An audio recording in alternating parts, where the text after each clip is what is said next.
which, as I understand it, does two things mainly. First, it requires labeling on raw or processed food offered for sale to consumers if it's made for plants or animals with genetic material changed in specified ways. And secondly, it prohibits labeling those foods as natural. I think a lot of people think it's intuitively acceptable just because it just allows more information to the consumer. But I think the major problem with it is that it basically prevents people, it introduces force into the relationship between the consumer and the business person. Because really, properly, I think people should be allowed to voluntarily interact in terms of what products they want to buy. They should make their own decisions. They can choose via the market what kind of information they want. If people are selling foods that aren't labeled and they think that's a problem, they don't have to buy it. I think there's no obligation on the part of the businesses to necessarily label all their foods in exactly the way the consumer wants, but the consumer is free to not purchase those objects if they deem them to be suspicious. And furthermore, it's already illegal to poison people or to sell, food that kills people. So it's not necessary to have regulations that basically punish businesses in this way. Especially one thing it's going to do is it's just going to make it more expensive for smaller businesses to try to sell foods and distribute foods because of all these extra regulations that they have to deal with. Another strange thing about this, I think, is that a lot of people assume that it's obvious that genetically engineered foods are dangerous, but it's really not clear that it is.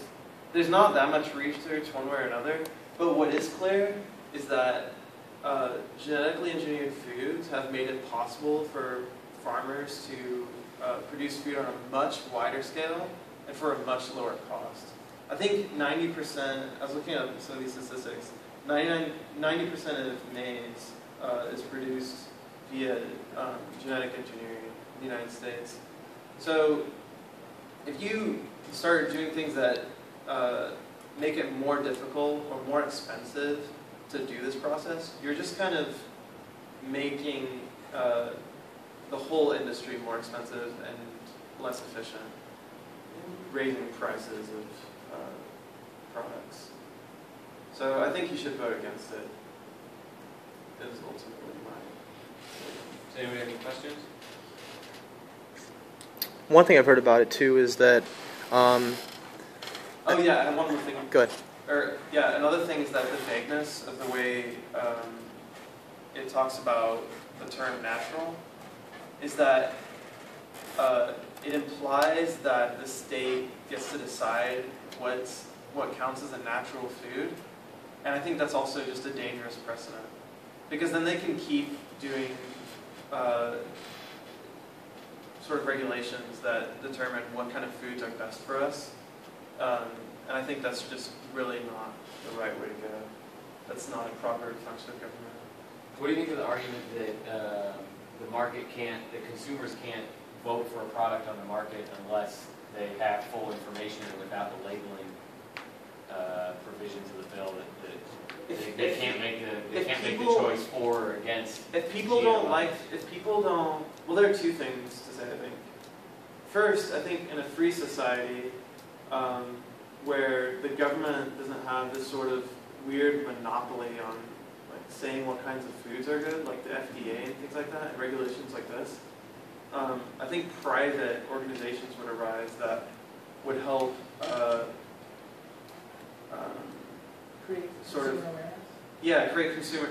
create consumer awareness about the quality of goods, and companies would strive to meet those standards. Mm-hmm. Maybe some of those exist, I'm not even aware of them, but it's certainly true that the existence of those is discouraged by the government presence. And that But argument also, can be. No one's forcing you. If there's a product in the grocery store that's not labeled, no one's making you buy that. Like you can just walk away. You can go to the grocery store and pay an extra $1 for the company that cares about its consumers and says, look, this is everything that's in here. But if you do buy that product, and let's say you like die of food poisoning or something, or you get really sick, then you're free to do a lawsuit. Because it's not legal to sell food that hurts people or Maybe your mom. That's already illegal. But that should be settled via lawsuits, not via regulations that let the government dictate what foods are good for us and bad for us. Those should be our decisions. With caveat, you're free to do a lawsuit so long as you're alive. So. Yeah. One must be Your alive. family would do a lawsuit. But what I was Sure, going but to say is that, the fact that you can murder someone isn't an argument for gun control. So I think one of the most harmful things about Prop 37 is that by posting this this really big GMO label on like that kind of like just deters people from buying from certain companies, and it's actually pretty harmful. And I think most consumers are actually pretty ignorant of what GMOs do, what they're about, and how harmful they are. I know in California there's this sort of I guess sentiment that they're frankly evil, but they're not harmful at all. So. Well, I watched a video on a study they did in France where they were testing specifically genetically modified organisms on rats, and it was the ones that are Roundup Ready corn, and they were feeding rats Roundup Ready corn, and after 3 or 4 months, the death rates like tripled, and they got massive tumors, and I mean they went through the statistics and showed that it may have been. Yeah. Maybe it's dangerous in some cases. It's controversial, but I think we should at least be skeptical if it's true that 90% of maize in the U.S. is partially genetically engineered. We don't see people dying. Yeah, but corn is everywhere. I know, but that's what my it's just a different word for corn. But corn syrup is in everything. maize, I know. And that's why it's easily it makes it cheap and they get Right, more right. syrup. But I think that Tom had pretty much the point I was going to say was like my gut when I first heard about it was like, yeah, more information for the consumer, good.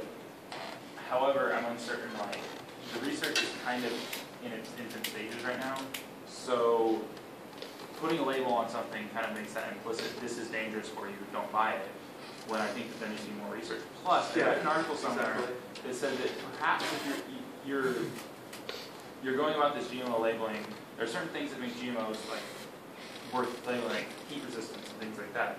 However, some of it obviously is like if you're making it so that it is resistant to pesticides, you probably are approaching it in the wrong direction. I think there's even another The one thing that I was kind of the opposite of Connor, where I originally was going to vote against it because of certain exceptions that are implicit in it. But the more I did research on it, I don't know, I think GMOs pose a huge problem with property rights for those who are trying to avoid growing GMOs with cross-contamination through cross-pollination or any future breeding into wild populations of livestock and that kind of stuff. I don't know. There's the problem where I know that if you guys know Strauss Dairy over in Marin County, I was reading the owner of that dairy has repeatedly tried to buy organic feed, non-GMO feed for his dairy cows, and then he does testing on it, and it's labeled as non-GMO, and he's trying to get non-GMO organic feed, and consistently 20 or more % of it is genetically modified simply from cross-pollination. Well, that's the problem right there with litigation. It's like you can, like if you use something that has GMOs in it, you didn't know, like whatever food you're selling.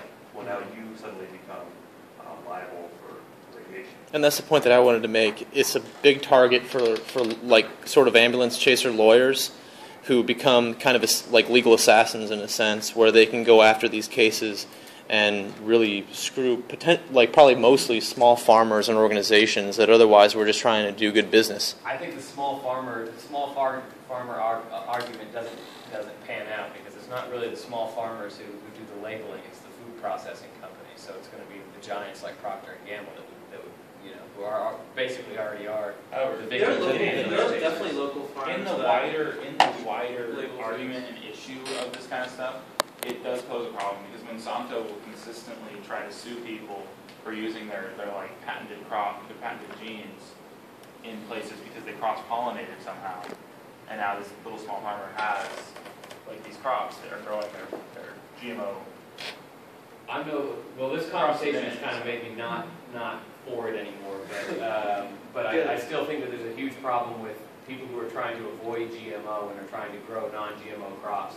Their property rights are being infringed by unintentional cross-pollination. But how will that even change if they are labeled?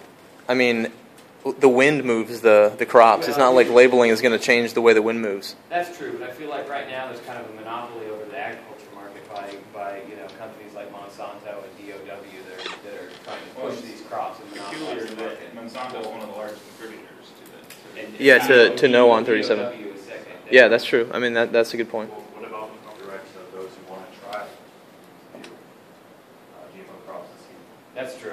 Okay, it's not a perfect solution, but I just think that is a huge problem that needs to be addressed. Brandon? I have a question about your corn study. So Roundup Ready is a pesticide, right? Do you Yeah. know if it was like the pesticide that might have been killing the rats versus the corn itself? That's what originally why I discounted the study, and then I watched a video on it. They did 3 separate studies. They had a control group.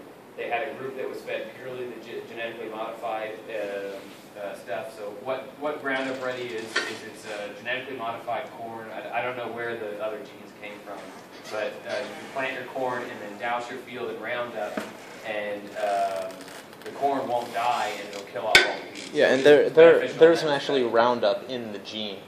There's no like pesticide Right, actually it's just on the corn. resistant. But But my they question did is, they did 3 studies. They did Yeah. one of the complaints with it is that the health problems are caused not by the actual genetic modification of the corn, but it's the Roundup residue from the corn that survived the Roundup. They did 3 studies, one with the corn with Yeah. the Roundup residue, one with the corn without the Roundup residue that's simply genetically modified, and then a control group. Well, And I'm going to throw another confounding variable in there. But the death Perhaps rate rats among aren't the into without the corn. Roundup residue. No. The death rate among the group without the Roundup residue was not as high as with the Roundup residue. It was significantly higher than the control. What were you going to say? Perhaps rats aren't meant to eat corn. That's another confounding variable. A lot of those studies run into a lot of problems. This is also a nutritional study in general. I'm going on a huge tangent right now. But it's a lot of those studies run into problems because they have that confounding variable of you're force feeding a food that this animal probably wouldn't eat naturally. And Okay, we have to cut it off. We're gonna give Connor the last word. Okay, yeah, we got it. Okay.